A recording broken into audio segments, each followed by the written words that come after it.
What's going on, guys? Hindog here, coming at you with another video.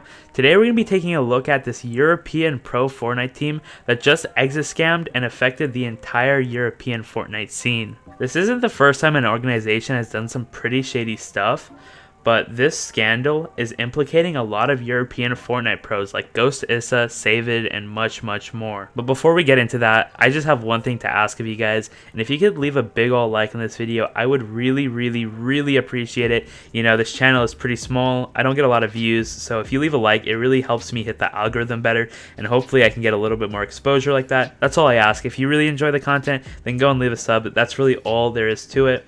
Other than that, hopefully you guys enjoy this video, and let's get right into it. Alright, so to begin this video, I want to give you guys a little bit more context around who did what and who is involved in this scandal. First and foremost, we have the organization in question, Stride Supremacy.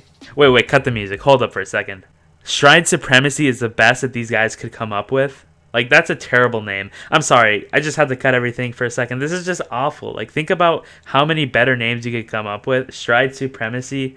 Okay, buddy. Alright, let's shift our focus from the crappy organization name, and let's take a look at the real culprit here. Kaizi, the founder of Stride Supremacy. Now, before we get into anything, I just want you guys to know this guy is an absolutely awful human being, and once we go through this video, you guys are going to find out exactly what I'm talking about. And finally, the main victim in this entire situation is one of the players for Stride Supremacy, Kura. And I know these guys kind of have similar names. Just remember, Kaizi is the bad guy, Kura is a victim here, and just make sure you send him any support you can. He's going through a rough time right now, so your support probably means a lot to him. Anyway, so now that you guys have all of the relevant information in place, we can start putting the pieces together. So as you guys can imagine, Stride isn't the most professional org.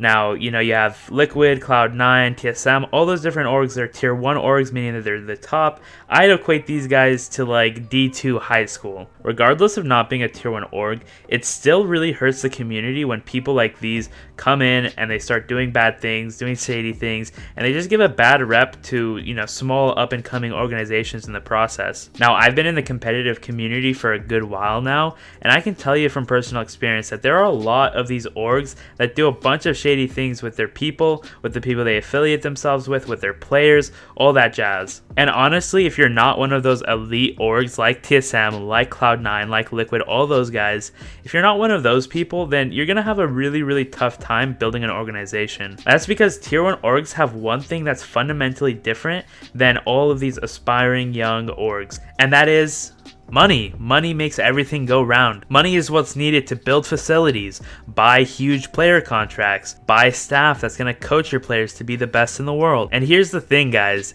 If you're a tier 1 org right now, you're probably not making any money. In fact, most organizations in the esports scene right now, they lose a lot of money. It was actually recorded not too long ago that TSM was the only one that was actually profitable out of every esports organization in the entire world. But the reason why they're able to thrive and do their thing for so long is simply because they have a lot of investors.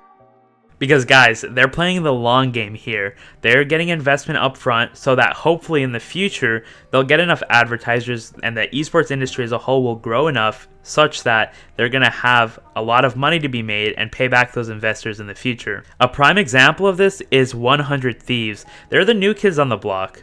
And being the new kids on the block, they had to do a lot of investing to get to the point where they are now. And when you think about 100 Thieves in the Fortnite community, you think about the best players in the world. Think about Cease, Elevate, Arkram, Falconer, all of those guys there are top World Cup performers and people that are just very difficult to bag unless you have the resources behind your company that can prove to players that you're the organization that they want to stick with.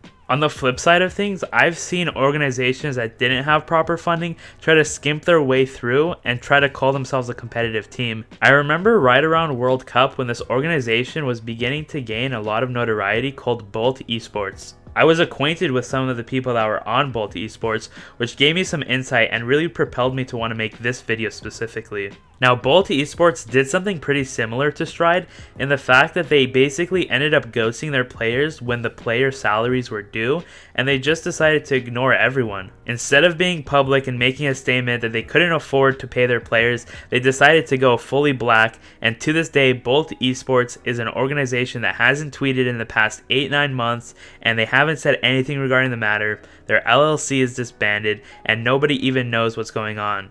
A tier 1 org would never put themselves in a situation where they wouldn't be able to afford paying a player's salary. That's just not something that happens in the real professional scene. So Stride Supremacy did the same thing that Bolt Esports did not even 1 year earlier, but there's a few things that separate Stride's situation with Bolt Esports that arguably make it much worse. The main reason being Kaizy, the owner of Stride Supremacy, did something really messed up to one of his own players. That player being Kura, the one that I mentioned earlier. Now, Kura was going to college while he was pursuing his aspiring Fortnite career, which I think is the best way you guys have to go about it. If you guys are graduating high school and you don't have a formidable career in the Fortnite community, I say that you guys go to college and then do some classes, maybe go to a community college, do something like that while you pursue the Fortnite career. That's exactly what I've been doing, and I think it's worked out really well for me.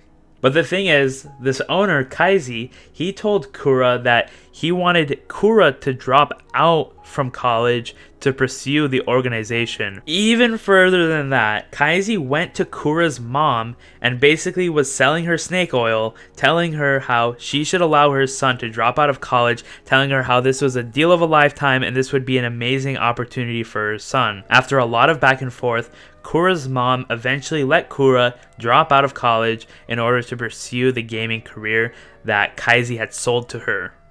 Now at this point you might be thinking, hey, this is a foolish decision on all parties, but I still don't see any malice in it. But new revelations that came out today actually prove that Kaizy knew full well what he was doing when he was taking advantage of Kura and basically ruining the kid's life.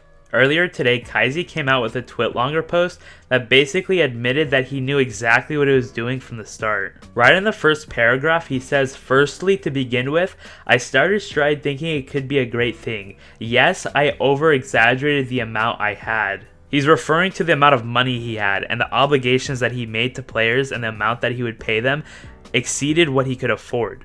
A little bit further down, he says, "I had always planned on doing this, just never to the extent I did. Nothing about Stride had actually been legalized. All that we done was wasted players' time at Stride. We never took a penny from them." I have so many transgressions with this statement, it's not even funny. First off, yeah, although you didn't take any money physically from players, you deprived them of the money that you promised to them, which is effectively still scamming people out of money. Second off, look at the grammar this guy has, or I should say lack thereof. I swear to God, my 8-year-old niece could write better than this. Finally, look at this picture of Kaizy, his profile picture on Twitter, and tell me if this guy is someone that you would trust with your money. Homie's literally looking like a Snorlax. Actually, Snorlaxes are kind of cute, so I'm going to take that statement back.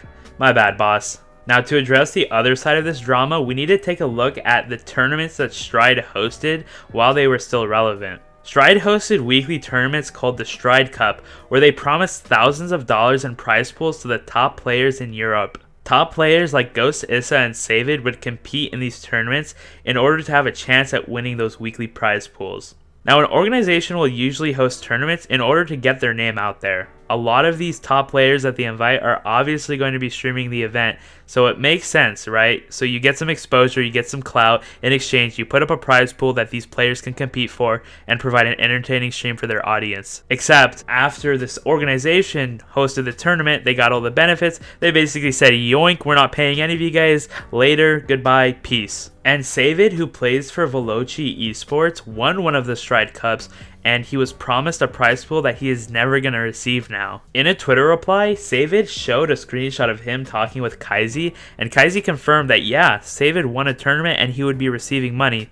Well, I guess not anymore. Going back to the TwitLonger post that Kaizy posted earlier, he says that the Stride Cup I was never going to pay out for. It was a mess, and TBH, pros that didn't respect me only wanted to join for a chance at money. Not that respects mean anything now though. Homie, how hard is it to understand that pro players play in tournaments to win money? That's the #1 objective. I feel like this is not a very hard concept to grasp. I mean, if we had to be friends with tournament organizers, I guess I would have to be friends with all of the workers at Epic Games, and I'm sure that's just not going to happen. Not that I don't think that everyone at Epic Games are lovely people.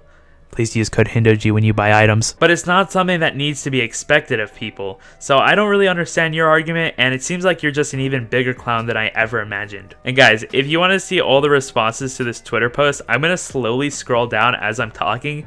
But it's not pretty, guys. This guy is a coward, he is a loser, and everyone is making sure that he knows it. Man, I just feel so awful for all these players that thought they were getting money and they end up getting nothing. Talk about a Merry Christmas. And another player on the team that goes by the name of Moxie bought a DreamHack ticket all the way in Anaheim. Keep in mind, this guy's from Europe, so the tickets aren't very cheap to go cross Atlantic. He bought it thinking that his salary that he was going to receive from Kaizi was going to pay for it so he could attend the event. Looks like that's not going to happen anymore, and this guy is stuck for the bill. It's just an absolutely terrible situation all around. If you guys are thinking about starting an org, I have one piece of advice for you. Don't.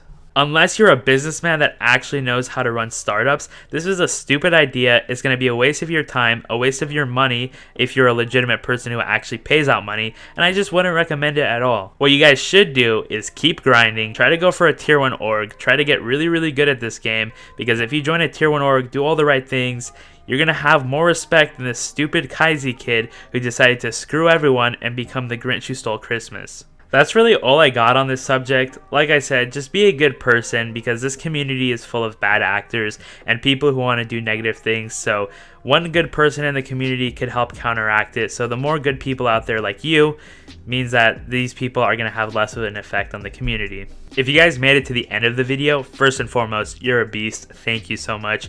And second of all, like I said, I'm a small YouTuber, so if you made it to the end, hopefully that means you enjoyed the video, and I appreciate that a lot. So hopefully you guys can show that support by smashing the like button, and if you're not subscribed already, subscribing just shows me that you guys like this content and you want to see more of it, so I'd also highly suggest you guys do that as well. I also have a supporter creator code if any of you guys are about to buy any items in the shop and we're wanting to be so generous and use my code. I don't have any supporters yet, so maybe one of you guys could be my first. Anyways, I really appreciate all the support I'm getting on these videos. Hopefully you guys will stick around and see the next one. Until next time, peace.